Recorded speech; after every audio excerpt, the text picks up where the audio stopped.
চট্টগ্রামের আইনজীবী সাইফুল ইসলামকে হত্যায় জড়িত ব্যক্তিদের ফাঁসি এবং ইসকনকে রাষ্ট্রীয়ভাবে নিষিদ্ধের দাবি জানিয়েছেন হেফাজতে ইসলাম বাংলাদেশের নেতারা। শুক্রবার চট্টগ্রাম নগরে অনুষ্ঠিত সমাবেশ থেকে তারা এই দাবি জানিয়েছেন। আইনজীবী সাইফুল ইসলামকে নৃশংসভাবে কুপিয়ে হত্যার প্রতিবাদে ইসকনকে নিষিদ্ধ এবং হত্যাকারীদের ফাঁসির দাবিতে হেফাজতে ইসলাম চট্টগ্রাম মহানগর এই কর্মসূচির আয়োজন করেছে। সেই সাথে বিক্ষোভ মিছিলে জমিয়াতুল ফালাহ মসজিদের সামনে থেকে বের হয়ে ১৬ শহর ২ নম্বর গেট এলাকায় শেষ হয়েছে। হেফাজতের নেতারা সেখানে সমাবেশে বক্তব্যও দিয়েছেন।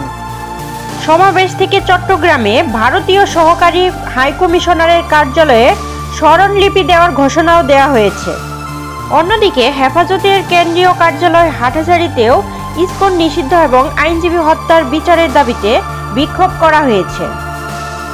উক্ত সমাবেশে হেফাজতের নেতারা বলেছেন, সাবেক শিক্ষামন্ত্রী মুহিবুল হাসান চৌধুরী এবং ছাত্রলীগ নেতা নজরুল আজিম ও ইসকনের মধ্যে আইনজীবীকে কুপিয়ে হত্যা করা হয়েছে।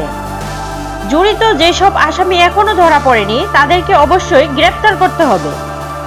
বাংলাদেশে হিন্দুদের ওপর নির্যাতনের যে গুজব ছড়ানো হয়েছে তা অবশ্যই সত্যটা তাদের সামনে তুলে ধরতে হবে।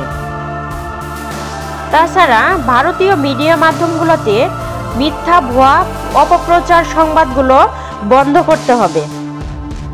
ভারতের চক্রান্তমূলক ষড়যন্ত্রের ফাঁদে পা না দিয়ে ইসকনকে নিষিদ্ধ এবং আইনজীবীর হত্যাকারীদের বিচারের আওতায় আনতে হবে।